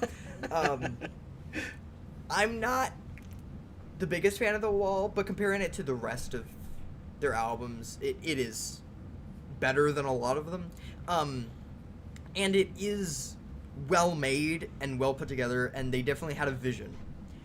But it's the most theatrical thing for no reason, and it sucks because it's right after Animals, which is a great album and completely different. And I'll talk about the differences in those in a minute, but and I also don't like I don't really like the way in which they like go back to songs where it just sounds very musical theater, and I don't love it. Yeah, but I don't think, I haven't listened to it in a long time, Yeah. but I don't think it's, when you say musical theater, but I don't think it's sappy in the same way that like a Kilroy or something is. Or do you think it is? You mean in that, like in you that mean league? Styx? Styx, yeah. I think it's more sappy than that. Oh, you think so? Yeah. Okay. Well, I really like that album. No, It's been a while since I listened to either of those. Yeah. But, so I'm just going off of old The memory. Wall is there are some. I think the big problem with me with that is I did put Another Brick in the Wall Part 2 as my favorite song on this record, but Another Brick in the Wall is sung like 5 times for no reason, and I'm like, okay, there are other melodies. You're like, calm down. Yeah. But I have yet to see the film, and that might change my opinion on it. I also didn't have a great first listen on it. Oh, I know you didn't care for that. I didn't care for it at all when I was younger, so that did paint kind of an opinion. But I also just prefer the earlier stuff. And then at 5, I have Adam Hart Mother. This is 1970, and it has a cow on the cover, and that's it. There's some grass, but and a sky, but it's a cow. And the first half of this record is one song, and it's the most epic thing you've ever heard. And it's got like chants and like horn work and like crazy stuff, and it's insane. Wow. But then there's also the second half is just as good as that song, and it's just normal length songs. And the last track is 12 minutes. Okay. So the first track is 23 minutes, and so yeah. Wow. Yeah. And I just really like that era of Pink Floyd. I really like the 1969 to 1971. I really like that era, even though it's not the best stuff, but I do really like it. And then at number 4 I have "Wish You Were Here." This is the our lead singer got too drugged up album, and it's the working title. Yeah, exactly. And I didn't have a great first listen of this, but listening to it again, it's really good. My favorite song on it is... Sometimes you got to adjust to things. Yeah, my favorite song on it is "Shine On, You Crazy Diamond," parts 1 to 5. And... it's got movements. Yeah, and it has 4 more at the end of the album. Wow. It has a very epic opening with the do do do do. And it's very it has 3 minutes of ambiance, and and then it gets super rockin', and it's fun. And then the rest of it is just as good.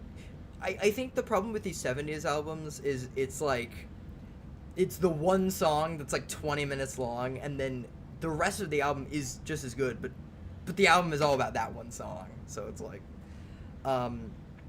and people say that's the case with my number 3 pick, which is Metal, which the cover of it is an ear.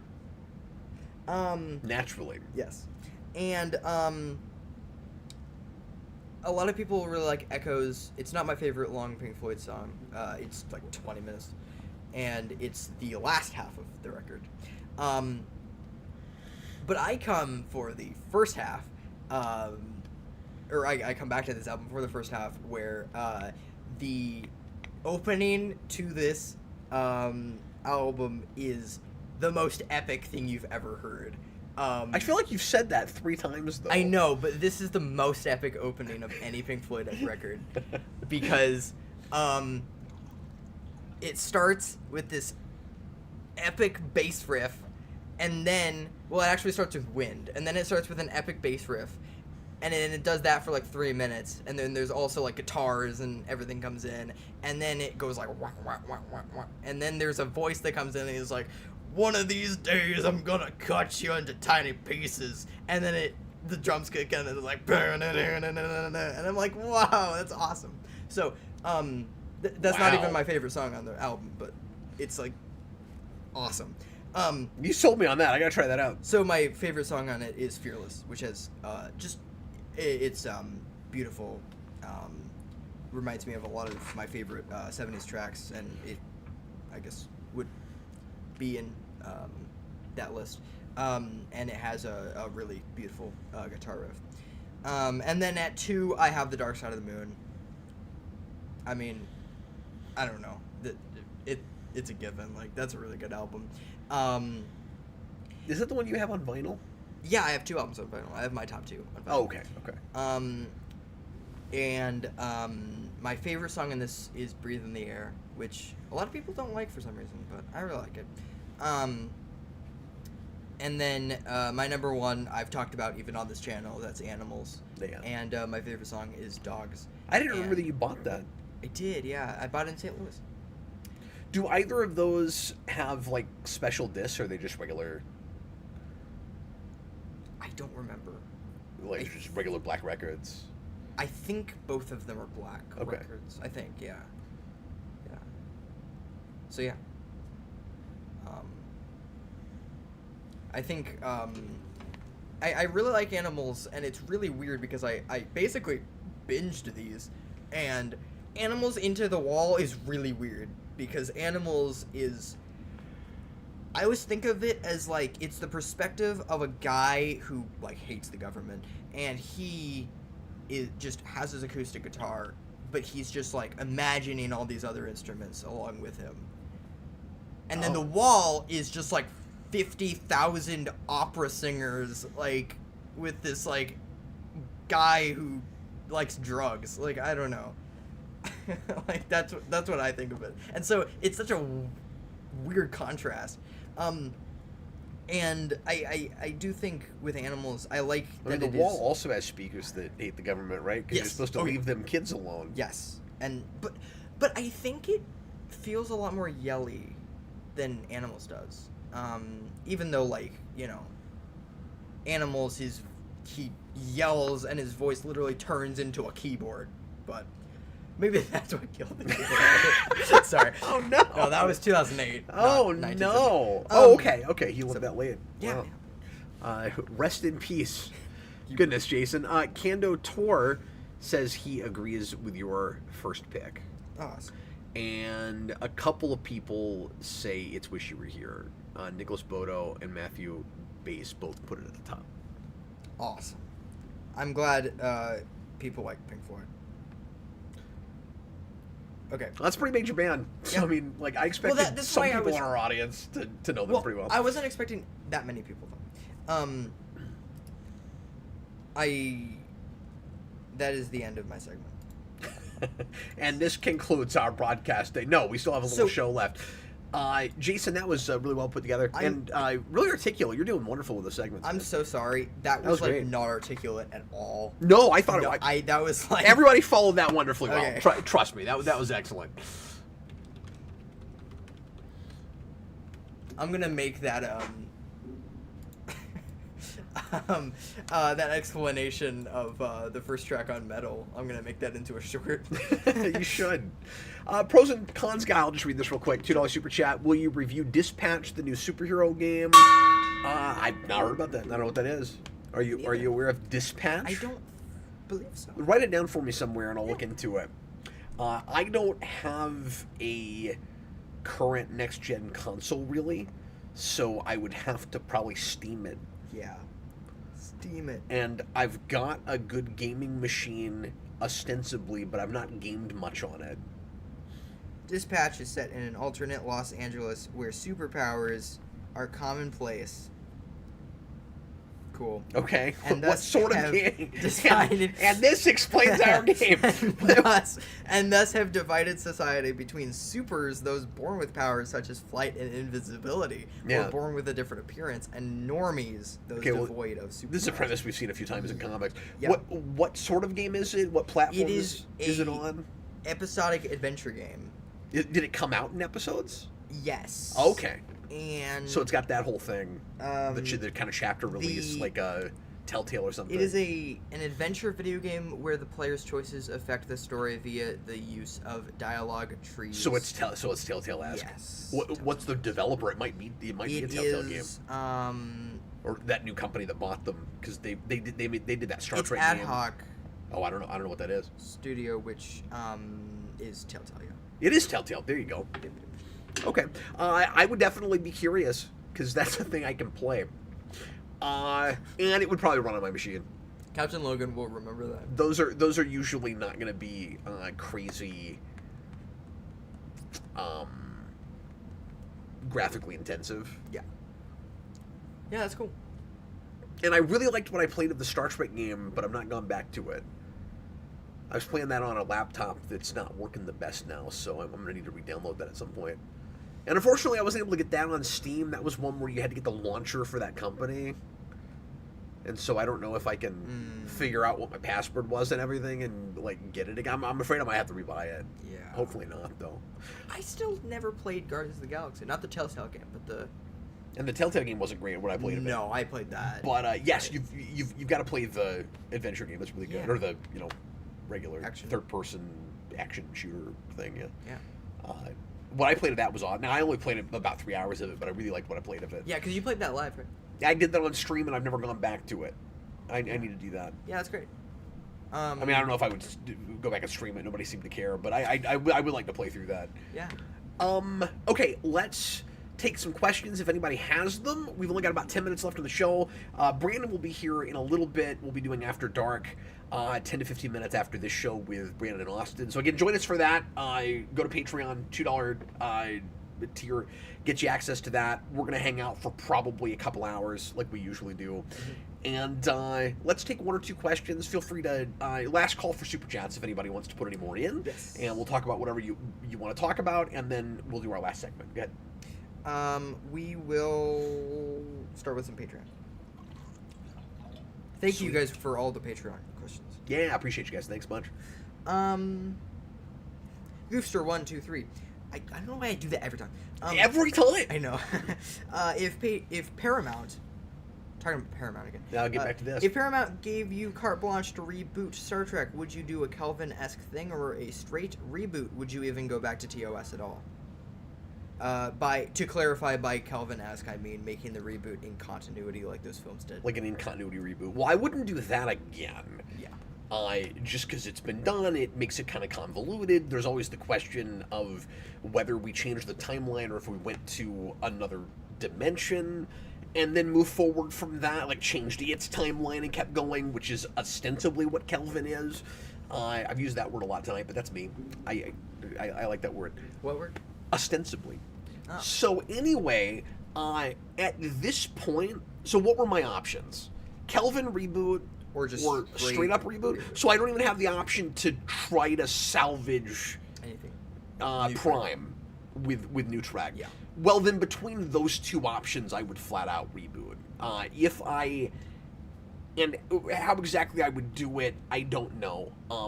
If I want to say otherwise, I would just move forward, but Discovery has really screwed that up, even. Honestly, so you can't even really do that. Like, they messed up the past and the future. Honestly, so I would just pretend like the New Trek stuff didn't happen. Yeah, if that were an option, yes, I would reboot up to a point. Yeah. So I would scrap everything, and I would scrap not just New Trek, but Kelvin. Yeah. Because the problem is, Kelvin adds to Prime in blowing up Romulus. And New Trek has taken that and continued with it. So the bad robot stuff already changes Prime. Like, it already adds something to it. So I would change... I would get rid of everything post-Enterprise if I was allowed to do that. There's a part of me that would even kind of want to retcon some of Enterprise, as much as there's stuff in Enterprise I like. But that's whatever.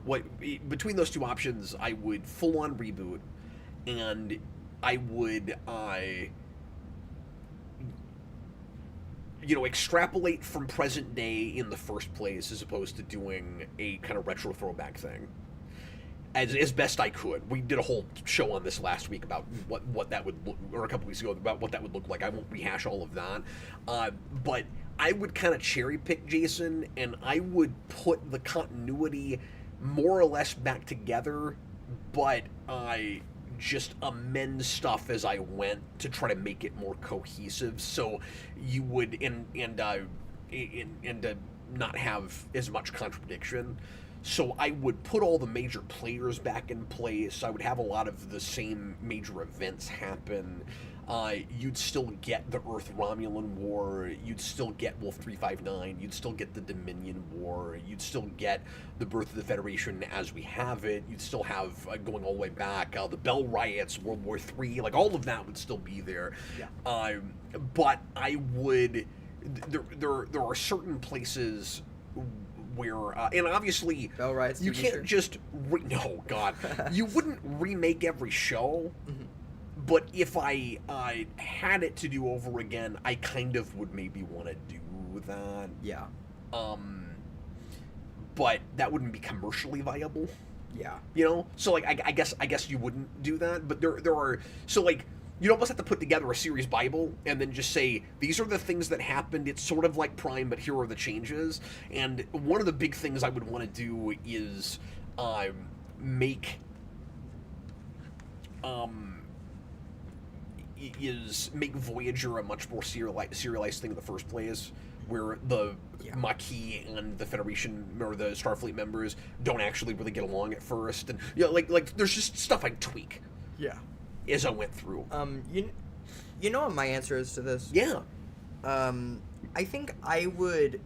Graphics says scrap Star Trek Nemesis. It's hard to disagree with that. I think I would adapt some of the best books. Yeah. Give us a New Frontier series. Yeah. Yeah, sure. Yeah. Because you're right, there's stuff in there that you wish was continuous. Mm-hmm. And maybe just, like, have that as, like, if it isn't in continuity or anything, just, like, to have it. You could do updated reboots of everything pretty easily if you did it in animation, and if the animation was good. Mm-hmm. I mean, that could be really cool. I don't know. Somebody asked Rynab or B 4780 Batman Revolution review. Thanks for reminding me about that. I was looking at the price of that today to see if there was any Black Friday sales or anything on it, and it's $5 cheaper than it was when it came out. I just haven't gotten around to buying it yet, so I would like to say at least by the start of the year, maybe. Like I definitely want to do a video on it, but I don't own it yet. I haven't gotten started on it, and I doubt I'm gonna have time to blow through it this month. So hopefully I won't take as long on it as I did on the first one. Yeah. But I do want to read that, and I kind of wish I had time to reread the first one before I get to it, because it's been a while, and just I'm always reviewing stuff, so stuff doesn't stick with me super well. Yeah. RG Godzilla kind of like he wants to do a Lower Decks if you could take the material seriously. I can kind of see that. Have actual science fiction writers write the series. Yes, exactly. Okay, Jason, let's go ahead and go to rants now. Yeah. Because we're going to be a little bit late at this point. Yeah. And do you want to start? We've already gotten a little bit of a hint of what yours is going to be about, unless you go back to your first topic. Well, my first one was really short. It was like 3 words. Do you want to do it real quick? Yeah. You want to mention it real quick? What is it? You know what I hate? What? Woodpeckers.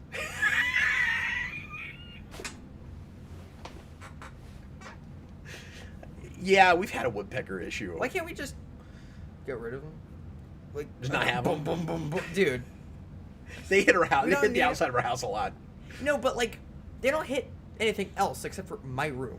That's not true. They hit the back of my room too. So no, that's woken me up before. But no, my real rant is I don't know if maybe I'm the only person that has this. Well, your room's the same side of the houses. Yeah, is so mine and your mom's room. It's right above us. So yeah, it's hitting that wall. Yeah. Yeah. But I guess you're hearing it. So I might be the only person that has this, but I don't love albums that end on a fade out. Oh. I need it to end with like a big boom, like this is a piece that we've put together, and this is like a big finale, like last chord, like even if it's like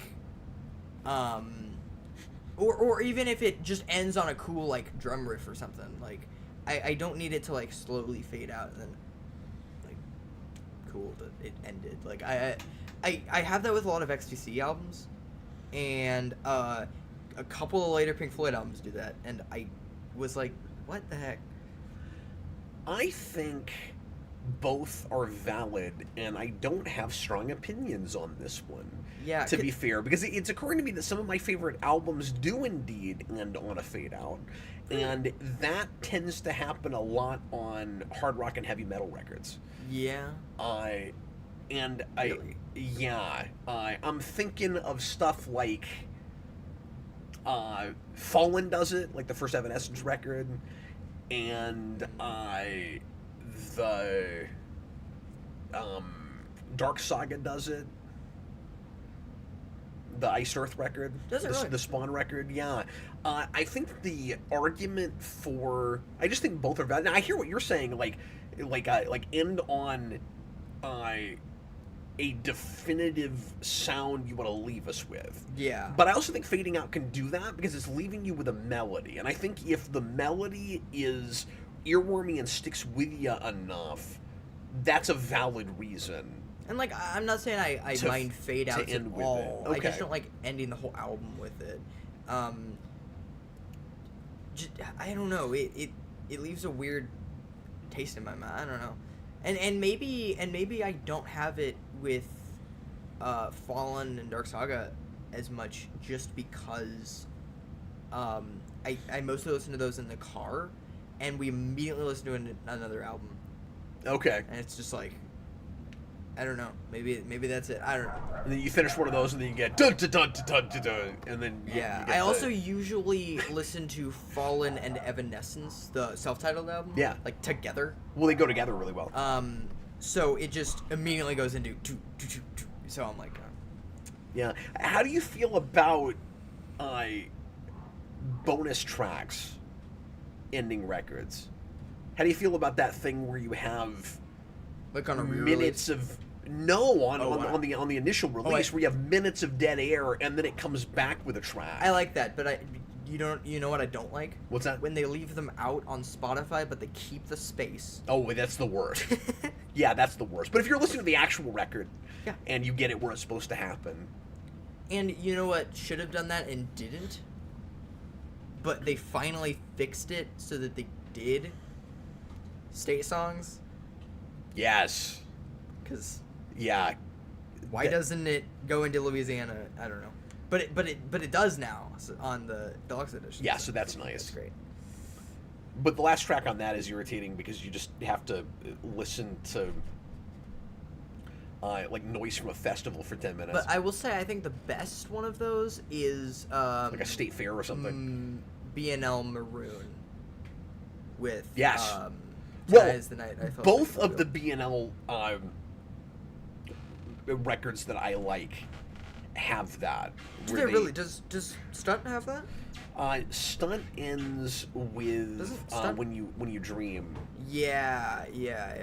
And then Yeah, and then Maroon ends with, like you said, Asleep at the Wheel, and then it comes back with another track. Yeah. That's and then, dun dun that piano melody dun dun dun dun dun dun Yeah, dun, yeah. dun. And I forget what that's called now. And there are a couple albums that I like. There are a couple albums that I like that I think there's an Offspring album that does this. I think it's Americana, where Welcome to Americana. Please press the pound sign now. Where it'll revisit a previous song in like a weird instrumentation after. I'm pretty Ween the Mollusk does that as well, where it goes back to something I don't remember. I think it's the Mollusk, the title track. But yeah, Americana does that with Pretty Fly, where it's this weird like I don't know. It's this weird like medieval version of it but yeah, it's great. I do like those. I also like the ones where you on the CD you go backwards on the first track and you go to track 0. I like those too. Obsidian there has a good question that I want you to copy and table for another show. All right. If you would. Let me... Because, yeah, we're past time. Brandon's here for After Dark. Let me do my rant really briefly. Yes. Mine's a Are you quick gonna rant rant, about although Brandon? it's not... No, I'm not going to rant about Brandon. My rant is quick, but it's not as quick as your initial rant. It's not three words. It's not I hate woodpeckers. It's not that, but it's about that simple, which is... I'm going to start with a backhanded compliment, and then I'm going to go into my irritation. With me? No, I appreciate that... No, we'll do that in private. I appreciate that these days you get a lot of physical releases of entire TV shows, and you don't have to buy them separately, and they don't take up as much space. Yeah. That you've got about this much room on a shelf. You can have an entire 7 seasons, 10 seasons of a TV show. What I don't like about it is that the packaging is about as bad as it was with some of the earliest box sets that did the nonsense, like, fold out all the way across a table business. You know what I'm talking about? Yeah. Like, you'd open the thing up, and then it felt like you were folding a poster to put the damn thing back together. And then when you pop them like a out, map. the disc would fly all Yeah. over the place. Well, what you get now are these what theoretically look like they should work out okay. I was really happy with them at first, until I spent 6 seconds with one. All of the Star Trek box sets now have this. Not sure. Really everything Warner's and Paramount puts out have this. But I think this is pretty universal at this point. They're buying all these things from the same warehouse for dirt cheap. Okay, they're like a big booklet, right? You pop it open, and each side as you flip through, I should have grabbed one to show it to you. Each side as you flip through has several discs, and what they do is they've got a peg, and they put like 2 or 3 discs on each peg, right? So, they have the opposite problem as those old fold-out things, because they can be hard to pop off. They scratch your discs real easily because they're brushing up against each other all the time. Yep. And they're extremely flimsy, like the actual kind of pages that hold your, for lack of a better term, the plastic pieces that hold your discs. So they break easy, they pop out real quick, and it's hella impossible to keep all your discs in order with them. Yeah. Because you'll have a whole season, you'll have like 2 seasons next to each other with like your pages are like this, or what I'm calling pages. You have like season 1, or at least like, I don't know, a lot of season 1 is here, it pours over into season 2 over here, and then they're overlapping each other. So it's like I can't remember where exactly disc 1 is supposed to go. So when you're in a hurry, you'll put them back in, you'll put them out of order, they're hard to find the right one later, and then they're scratching each other up. There has to be a better way to do this. And then what's obnoxious about it is you go, okay, but that's part of the reason that they're so cheap. You know, so it's like I only had to spend $40-$50 for this. Yeah. And the whole thing is nonsense, and I'm likely to scratch them all to hell, but that's why they're $50. Yeah. If the packaging was better, they'd charge me more. Yeah. So like, what are you gonna do? And so it makes me want to come up with a better system. Mm-hmm. But you know what'll happen? I'll buy better cases, and then they'll take up a whole bookshelf. Yeah. That's what'll happen. Yeah. That's my rant. I might have ranted about that before. I can't remember. But I feel like that was ranted about that was a more other articulate. ones before. Well, the other ones are just as bad or worse. Yeah. But at least they don't have the scratch in your disc problem, because you're at least still putting one in each thing. Mm-hmm. Right? Obsidian, I see so many full series DVDs at Walmart. If I had money, I'd buy them. They're like fat books in terms of size. That's exactly what I'm talking about. It is those. And they look great. And then you open them up, and they all fall all over the place. Do you have any back here? It's not good. Probably. I don't see any right off. No, we got to end the show. I'm not gonna get up and go grab it. Yeah. Oh, you know what? Yes, because Superman and Lois is like this. But this show was shorter, so it's not probably as bad. But it is this like kind of case. It's like that. This has a slip case, which is nice. They don't all have that. But yeah, so this is the Superman and Lois complete series. I bought this a couple months ago. I haven't actually started watching these yet.